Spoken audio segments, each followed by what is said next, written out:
Hallelujah, hallelujah, hallelujah, hallelujah, hallelujah. Hallelujah. परमेश्वर पिता को धन्यवाद देता हूँ आज के इस दिन के लिए। परमेश्वर ने हम सबों पर अनुग्रह किया है, इसीलिए हम सब जीवित हैं और सकुशल हैं। क्योंकि बहुत से लोग जो है इस समय आज के इस दिन को नहीं देख पाए हैं, परंतु परमेश्वर ने हम सबों को आज इस दिन को देखने को दिया है और इस समय में अपने उपस्थिति में हमें लेकर आया है, सकुशल लेकर आया है। हर एक बातों के लिए हम परमेश्वर को धन्यवाद देते हैं। परमेश्वर आज हम सबों से क्या कहना चाहता है, हमें कौन से बातों को आज बताना चाहता है, क्योंकि हम जो समय में जी रहे हैं ये जो है अंत के समय है। हम सब जो है अंतिम पीढ़ी है, इस हम देख रहे हैं और हम जो है ग्रंथों में हम पढ़ रहे हैं और नबियों के बातों को हम जो है भविष्यवाणी को हम सुन रहे हैं। ऐसे समय में हम जो है अपने आप को और भी अधिक पवित्र बनाकर हम अनंत जीवन को पाने के लिए चल सकें, क्योंकि परमेश्वर हम सबों से आज कहना चाहता है कि हम कैसे चलें। क्योंकि परमेश्वर हम लोगों के लिए दो मार्ग रखा हुआ है, हमें दो मार्ग हमें दिया है। तो आज हम देखेंगे कि ये दो मार्ग दिया है और वचन हमें बताता है कि एक मार्ग जो है वो चौड़ा है और एक मार्ग जो है वो बहुत ही पतला है, संकीर्ण है। तो हमें जो है आज देखना है कि हम कौन से मार्ग पे चल रहे हैं। क्या हम जो है संकीर्ण मार्ग से चल रहे हैं या हम चौड़े मार्ग से चल रहे हैं। यदि हम आज चौड़े मार्ग से चल रहे हैं तो उनका जो है अंत क्या होगा, जो है उसका अंत होगा नरक। तो हमें आज जो है परमेश्वर हम सबों से कहना चाहता है कि हम सब जो है बुलाए गए हैं और चुने हुए हैं। इसीलिए हमें जो है अपने आप को आज जांचना है, अपने आप को आज देखना है।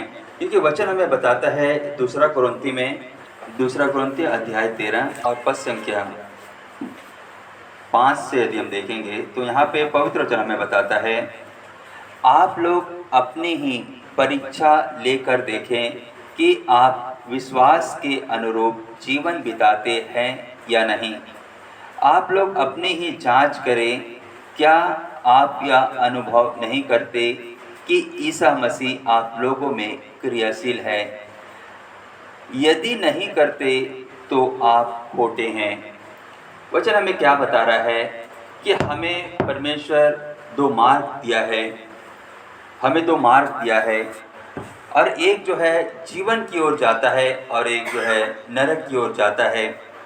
तो हमें आज बताता है कि अपने आप को जांचना है, अपने आप पर देखना है कि क्या हम विश्वास कर रहे हैं, क्या हम विश्वास कर रहे हैं कि यीशु मसीह हम लोगों के लिए इस संसार में आए, पिता की इच्छा के अनुसार इस संसार में आए और हम लोगों के लिए अपना बलिदान दिया, क्रूस पे अपना लहू बहाया, जिसके द्वारा जितने लोग उसमें विश्वास करते हैं और जो है पश्चाताप करते हैं और अपना पुराना स्वभाव को छोड़ देते हैं और पाप नहीं करने का निर्णय करते हैं, तो पिता उसे प्रकाश देता है और वो प्रकाश के द्वारा हम यीशु मसीह में विश्वास करते हैं। क्योंकि हमें बताता है कि यदि हम विश्वास नहीं करते हैं तो हम खोटे हैं, वचन हमें बता रहा है। तो हमें जो है विश्वास में चलना है। क्या बता रहा है, विश्वास से हम कैसे चलें। रोमियो अध्याय और उसका 8 में देखेंगे तो यहाँ पे बताता है, जो लोग शरीर की वासनाओं से संचलित है उन पर ईश्वर प्रसन्न नहीं है। क्या बता रहा है कि जो लोग जो है शरीर की अभिलाषाओं के अनुसार चल रहे हैं, शरीर को आज खुश करने के लिए चल रहे हैं, बता रहा है उन सबों से ईश्वर प्रसन्न नहीं है, ईश्वर खुश नहीं है। आज बता रहा है कि जो शरीर की वासनाओं से चल रहे हैं, उसके अनुसार चल रहे हैं, उस पर ईश्वर खुश नहीं है। तो हमें ईश्वर को खुश करना है, परमेश्वर को हमें खुश करना है। बताता है कि आगे बताता है, यदि ईश्वर का आत्मा सचमुच आप लोगों में निवास करता है तो आप शरीर की इच्छाओं के अनुसार, शरीर की वासनाओं से नहीं बल्कि आत्मा से संचालित है। आगे बता रहा है कि यदि परमेश्वर का आत्मा हम में निवास नहीं करता है, हम में नहीं निवास किया है, मसीह हम में नहीं निवास किया, तो हम मसीह के नहीं हैं। इसीलिए हमें आज देखना है कि हमें जो मार्ग दिया हुआ है, आज हम जब देखते हैं हर एक व्यक्ति जो है आज जो है चौड़े मार्ग से चल रहा है। ये चौड़े मार्ग क्या है हम देखेंगे, उसके बाद हम देखेंगे कि संकीर्ण मार्ग क्या है। यदि चौड़े मार्ग का मतलब यही है कि शरीर की वासनाओं के अनुसार चलना, शरीर की अभिलाषाओं के अनुसार चलना। यदि ऐसे चल रहे हैं तो बता रहा है कि उसका जो अंत है वो अंत में क्या होगा, उसे नरक में जाना होगा।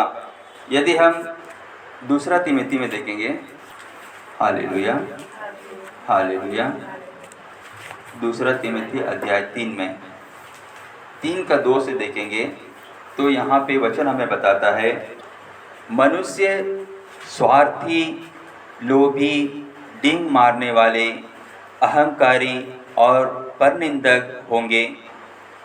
वे अपने माता पिता की आज्ञा नहीं मानेंगे। उनमें कृतज्ञता, भक्ति, प्रेम और दया का अभाव होगा। वे चुगलखोर होंगे, असंयमी, क्रूर, हर प्रकार की भलाई के बैरी, विश्वासघाती, दुस्साहसी और घमंडी होंगे।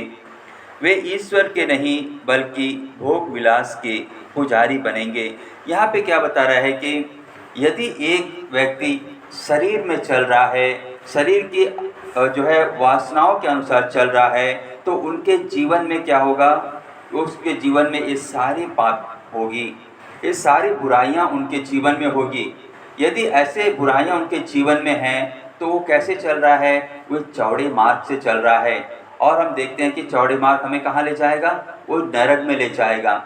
इसीलिए हमें आज देखना, ये परमेश्वर हमें बता रहा है कि हमें जो है चौड़े मार्ग से नहीं, हमें संकीर्ण मार्ग से चलना है, जो है पतले मार्ग से चलना है।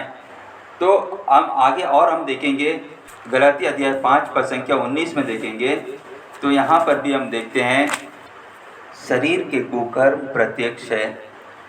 बताता है अर्थात व्यभिचार, अशुद्धता, लंपटता, मूर्ति पूजा, जादू टोना, बैर, फूट, ईर्ष्या, क्रोध, स्वार्थपरता, मनमुटाव, दलबंदी, द्वेष, मतवालापन, रंग रंगलियाँ और इस प्रकार की और बातें।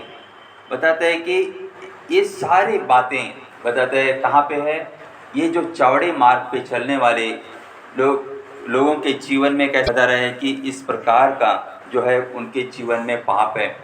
यदि ऐसे है तो वो कहाँ पे जाएगा, बता रहा है कि उस आगे हम देखेंगे तो वहाँ पे बता रहा है, जो इस प्रकार का आचरण करते हैं वे ईश्वर के राज्य के अधिकारी नहीं होंगे। बताता है कि वो अनंत जीवन में नहीं पहुंच सकते, क्योंकि वे कौन से मार्ग पे चल रहा है, वो चौड़े मार्ग पे चल रहा है, और जिसका अंत क्या होगा, वो नरक होगा बता रहा है। इसी प्रकार हम दूसरा पहला कुरिन्थी में देखेंगे अध्याय 6 और पद संख्या 9 से देखेंगे तो यहाँ पर भी बता रहा है, क्या आप यह नहीं जानते कि अन्याय करने वाले ईश्वर के राज्य के अधिकारी नहीं होंगे। बताता है धोखे में ना रहे, व्यभिचारी, मूर्ति पूजक, पर स्त्रीगमी, लौंडे और पुरुषगमी, चोर, लोभी, शराबी, निंदक और धोखेबाज ईश्वर के राज्य के अधिकारी नहीं होंगे। यहाँ पर भी बता रहा है, यदि एक व्यक्ति जो है शरीर की अभिलाषाओं के अनुसार चल रहा है, बताता है वे परमेश्वर को प्रसन्न नहीं कर सकते। रोमियो 8:8 में हम देखें तो बता रहा है ये सब कुछ क्या है, ये शरीर की वासनाएं हैं, शरीर की अभिलाषा है। यदि ऐसे इस प्रकार का शरीर के इच्छाओं के अनुसार एक व्यक्ति यदि चल रहा है तो वे अनंत जीवन को नहीं पा सकता। बताता है कि वो जो है जो चौड़े मार्ग से चल रहा है और जिसका अंत जो है नरक है, वचन हमें बताता है। क्योंकि यदि हम 7:14 से देखिए, किंतु संकरा है वह द्वार और संकीर्ण है वह मार्ग जो बताता है जीवन की ओर ले जाता है, से पाते हैं उसकी संख्या थोड़ी है। बताता है कि अगर हम 13 से देखेंगे तो यहाँ पे बताता है संकरे द्वार से प्रवेश करो, चौड़ा है वह फाटक और विस्तृत है, बड़ा है वह मार्ग जो विनाश की ओर ले जाता है, उस पर चलने वालों की संख्या बड़ी है, बता रहा है। तो मैं यही बताना चाहता हूँ कि आज परमेश्वर हम सबों से क्या कर रहा है, क्योंकि बड़े मार्ग पे चलने वाले लोगों की संख्या बहुत बड़ी है। क्योंकि हम देखते हैं कि जब यीशु मसीह संसार में चल रहा था, उस समय में बहुत से लोग उनके पीछे पीछे चल रहे थे। हम देखते हैं कि उनके साथ एक बहुत बड़ा जनसमूह चल रहा था। बताता है कि वे यीशु मसीह के पीछे पीछे चल रहे थे। क्यों चल रहे थे? वे जो है अपने बीमारियों से मुक्ति पाने के लिए उसके पीछे चल रहे थे। वे जो है भोजन के, अपने पेट के जो है भूख मिटाने के लिए वे उसके पीछे पीछे चल रहे थे। हम देखते हैं कि ये बहुत बड़ी भीड़ जो है अपने बीमारियों से चंगाई पाने के लिए और अपने पेट भरने के लिए यीशु मसीह के पीछे पीछे चल रहे थे। परंतु हम देखेंगे, वचन में देखेंगे कि वहाँ पे बताता है कि यीशु मसीह जब चल रहे थे, यरूशलेम जब पहुँचने वाले उसके मार्ग में चल रहे थे, तो वहाँ पर एक व्यक्ति उनसे कहता है कि जो है प्रभु, इतने थोड़े से लोग ही जो है हमारे पीछे आ रही है। मतलब वो संकीर्ण मार्ग से चल रही है, अपने जीवन को बदलकर, अपने स्वभाव को बदलकर, वे नए स्वभाव को धारण कर, अपने पुराने पाप को छोड़कर वे जो है यीशु मसीह के पीछे पीछे चल रहे थे। बताता है उनकी संख्या थोड़ी सी है। यदि हम जो है लूका में देखेंगे, लूका 13 पद संख्या 23 से देखेंगे। किसी ने उससे पूछा, प्रभु क्या थोड़े ही लोग मुक्ति पाते हैं? इस पर ईसा ने उनसे कहा, संकरे द्वार से प्रवेश करने का पूरा प्रयत्न करो, क्योंकि मैं तुमसे कहता हूँ प्रयत्न करने पर भी बहुत से लोग प्रवेश नहीं कर पाएंगे। क्या बता रहा है कि इतने बड़ी भीड़ चल रही थी, परंतु जो है थोड़े ही लोग उद्धार पाकर चल रहे थे, थोड़े ही लोग अपने जीवन का परिवर्तन करके चल रहे थे, यीशु मसीह में विश्वास करके चल रहे थे। यीशु मसीह जैसे कह रहा था वैसे उन लोग चल रहे थे, उनमें एकदम थोड़े ही लोग थे, बता रहा है। तो आगे वचन हमें ये भी बता रहा है कि देखिए कि बहुत से लोग कोशिश करेंगे उस राज्य में जाने के लिए, उस राज्य में अनंत जीवन को पाने के लिए उस राज्य जो है जाने का प्रयत्न करेंगे, परंतु बता रहा है कि वे नहीं जा पाएंगे, वे सब नहीं प्रवेश नहीं कर पाएंगे, बता रहे वचन। तो ये क्यों बता रहे हैं ऐसे? क्योंकि वे अपने जो है शरीर के अभिलाषाओं को नहीं छोड़ पा रहे हैं, वे आज भी जो है शरीर की इच्छाओं का अनुसार चल रहे हैं। यदि ऐसे एक व्यक्ति चलता है तो वे जो है चौड़े मार्ग से चल रहा है, और बता रहा है कि वे कभी जो है उस जीवन को नहीं पा सकेंगे, वे अनंत जीवन को नहीं पा सकेंगे।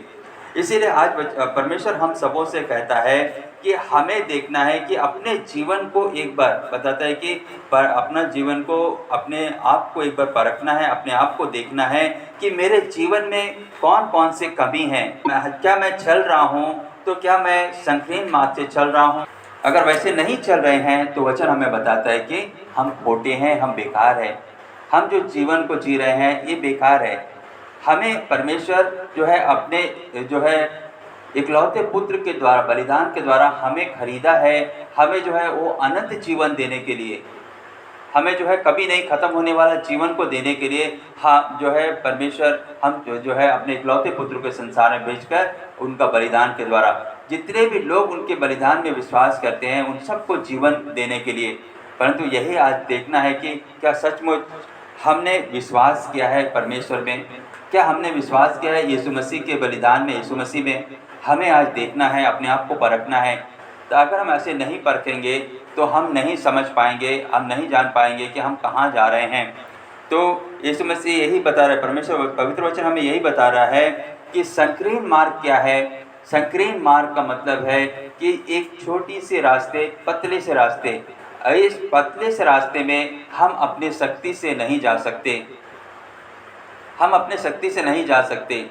हमें उस संकीर्ण पतले मार्ग से जाना है तो हमें जो है पवित्र आत्मा की ज़रूरत है, परमेश्वर की ज़रूरत है। अगर हम परमेश्वर में एक है, अगर हम जो है परमेश्वर के आत्मा के द्वारा एक है, तो हम जो है परमेश्वर हमें उस संकीर्ण मार्ग से ले जाएगा। अगर हम ऐसे नहीं हैं तो हम संकीर्ण मार्ग से नहीं जा सकते, अपने शक्ति से हम नहीं जा सकते। हम अपने मेहनत, अपने जो है जो मेहनत से हम नहीं जा सकते, अपने जो है प्रार्थना के द्वारा हम देखते हैं, वचन के द्वारा ऐसे जो है हम अपने कोशिश करके हम उस पर प्रवेश नहीं कर सकते, क्योंकि हमें वहाँ जो है पतले मार्ग से ले जाने का कौन ले जाएगा? हमें जो है परमेश्वर ही ले जाएगा।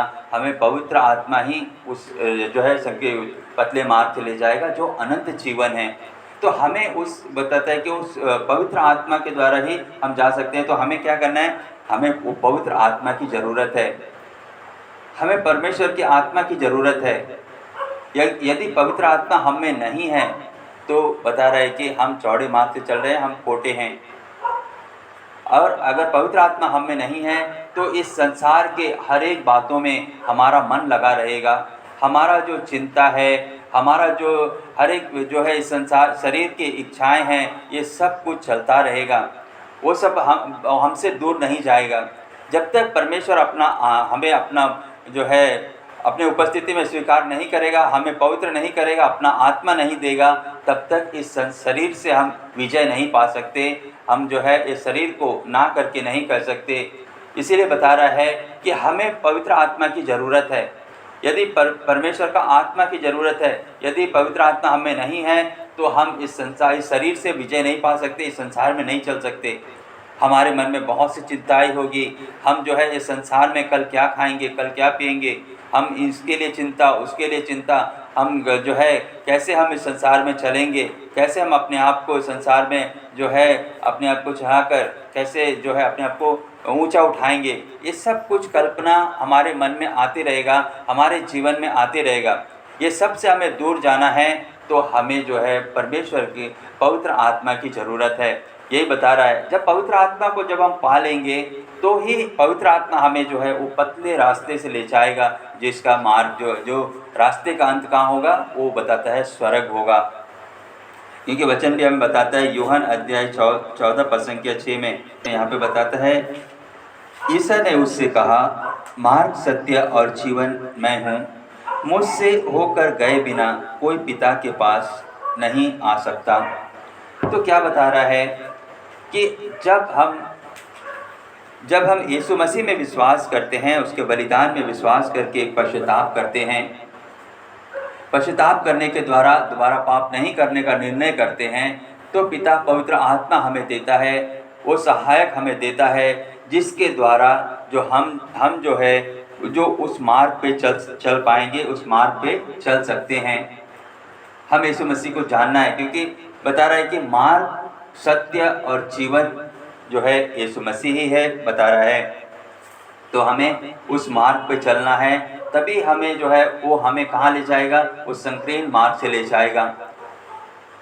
इसीलिए परमेश्वर आज हम सबों से कहता है कि अपने आप को जांच कर देखना है कि सचमुच हम विश्वास में जो है कहाँ पर है, क्या हम वो विश्वास कर पाए हैं, क्या हम में उतना विश्वास है कि जो है उस विश्वास के द्वारा जो हम जो है उस राज्य को पा सकें। परमेश्वर आज हम सबों से यही कह रहा है कि अपने आप को शुद्ध और पवित्र करें, जिसके द्वारा जो है परमेश्वर हमें वो अनंत जीवन देना चाहता है, वो हमें मिले। क्योंकि जब तक वचन हमें बताता है कि जब तक हम यीशु मसीह में नहीं जुड़ेंगे, यीशु मसीह में नहीं जुड़ेंगे, तब तक बताता है कि हम कुछ भी नहीं कर पाएंगे। यूहन में ही हम देखेंगे 15:1 से देखेंगे तो यहाँ पे बताता है, मैं सच्ची दाखलता हूँ और मेरा पिता बागवान है। बताता है वह उस डाली को जो मुझ में नहीं फलती काट देता है। क्या बता रहा है कि यदि हम में जो है परमेश्वर का आत्मा नहीं है, हम में जो है पवित्र आत्मा नहीं है, तो हमें जो है काट दिया जाएगा। बताता है हमें जो है काट दिया जाएगा, हम जो है नहीं चल पाएंगे। हमें जो है यीशु मसीह के साथ ही जुड़ना है, तभी वो हमें क्या करेगा, हमारे अंदर वो फल उत्पन्न करेगा और हम उसके द्वारा हम संकीर्ण मार्ग से हमें ले जाएगा। यही बता रहा है। तो इसीलिए हमें अपने आप को तैयार करना है, क्योंकि हम जो समय में जी रहे हैं ये अंत के समय हैं। तो अपने आप को जब तक हम तैयार नहीं करेंगे, अपने मन को तैयार नहीं करेंगे कि हमें उस अनंत जीवन को पाना है, तब तक हम अपने जो है शक्ति से कुछ नहीं कर पाएंगे। हमें अपना मन को तैयार करना है, अपने मन को तैयार करना है, जिसके द्वारा हम जो है निर्णय ले सके कि हमें इस संसार में नहीं जीना। ये संसार में जो हम जी रहे हैं, ये जीवन नहीं है, ये जीवन नहीं है। ये जो है 60 या 70 साल बता रहा है, 80 साल बता रहा है। इसके बाद में एक व्यक्ति का मृत्यु होना निश्चित है और मृत्यु होगा, और होने के बाद में हमें कहाँ जाना है, हमें उसे देखना है, हमें उसे जानना है क्या उसके बाद में हमें कहाँ जाना है। यदि हमें नहीं मालूम है कि मृत्यु के बाद मेरा क्या होगा, तो हम कैसे जा सकते हैं उस अनंत जीवन कैसे पा सकते हैं, उस नगर में हम कैसे जा सकते हैं। इसीलिए बताता है कि हमें जो है अपने आप को देखना है, अपने आप को शुद्ध और पवित्र करना है। परमेश्वर का वचन जैसे बता रहा है, हमें परमेश्वर जैसे बता रहा है, वैसे ही हमें चलना है। हमें दाएं या बाएं नहीं देखना है, परमेश्वर जैसे कह रहा है वैसे ही चलना है। तभी जब हम उसके अनुसार चलेंगे, जैसे वो कहा है परमेश्वर वैसे हम चलेंगे, तो ही हम जो है संकीर्ण मार्ग से हम जा सकते हैं। क्योंकि 2 मार्ग हमारे सामने दिया हुआ है। परमेश्वर वचन हमें बता रहा है। यदि हम प्रवक्ता ग्रंथ में देखेंगे अध्याय 15 और पद संख्या 16 से देखेंगे, तो यहाँ पे बताता है, यदि तुम चाहते हो तो आज्ञाओं का पालन कर सकते हो। ईश्वर के प्रति ईमानदार रहना तुम्हारी इच्छा पर निर्भर है। यहाँ पे बता रहा है कि यदि तुम चाहते हो, क्योंकि ये भी परमेश्वर हम लोगों के ऊपर दे दिया है। क्योंकि यदि हम 15 का 15 में देखेंगे, तो यहाँ पे बताता है कि उसने अपनी आज्ञाएं यों आदेश प्रकट किए और मनुष्य पर अपनी इच्छा प्रकट की है। यदि तुम चाहते हो तो आज्ञाओं का पालन कर सकते हो। ईश्वर के प्रति ईमानदार रहना तुम्हारी इच्छा पर निर्भर है। बताता है कि वो हम लोगों के ऊपर छोड़ दिया है, हर एक मनुष्य के ऊपर अपना बताता है कि निर्णय लेने के लिए छोड़ दिया है कि वो अपना जो है निर्णय ले सकता है। एक व्यक्ति अपना जो है निर्णय लेके अपना जीवन जी सकता है, यही बता रहा है। तो यहाँ पे बता रहे हैं कि अपना निर्णय जो लेकर चलना है। तो यहाँ पे बता रहे हैं कि हम कैसे निर्णय लें। बताता है आगे कि 2 मार्ग हमारे पास रखा है उसने तुम्हारे सामने अग्नि और जल दोनों रख दिए। हाथ बढ़ाकर उसमें एक का चुनाव करो। बताता है मनुष्य उसके सामने जीवन और मरण दोनों रखा हुआ है, जिसे मनुष्य चुनता वही उसे मिलता है। अभी बताता है कि जिसे हम चुनेंगे, हमें क्या चाहिए, हमें निर्णय लेना है। वचन हमें बताता है परमेश्वर हमारे ऊपर अपना निर्णय को छोड़ दिया है कि हमें क्या निर्णय लेना है। तो हमें बता रहा है कि 2 मार्ग भी हमारे सामने रख दिया है। बताता है एक चौड़े मार्ग है और एक जो है संकीर्ण मार्ग, पतले मार्ग है। बताता है एक तरफ आग है और एक बताता है कि एक तरफ जीवन है और एक तरफ मृत्यु है, बता रहे हैं। और एक तरफ में जो है आग है और एक तरफ जल है। बताते हैं कि ये दोनों हमारे सामने रख दिया है। अब हमें जो है चलना है, हमें चलना है। इसीलिए बताता है कि हम अपनी शक्ति से नहीं चल पाएंगे। यदि हमें जो है अगर उस पतले मार्ग से चलना है, संकीर्ण मार्ग पतले मार्ग से जाना है, तो हमें पवित्र आत्मा चाहिए, जिसके द्वारा वो हमें अनंत जीवन में प्रवेश कराएगा, अनंत जीवन में हमें ले जाएगा। परमेश्वर आज हम सबों से यही कह रहा है कि अपने आप को शुद्ध और पवित्र करें, क्योंकि समय थोड़ा ही रह गया है। ऐसे समय में जब तक हम अपने आप को शुद्ध और पवित्र नहीं करेंगे, तो हम जो है उस जीवन को नहीं पा सकते, उस राज्य में नहीं जा सकते। परमेश्वर हम सबों से यही कह रहा है। Hallelujah, hallelujah, hallelujah.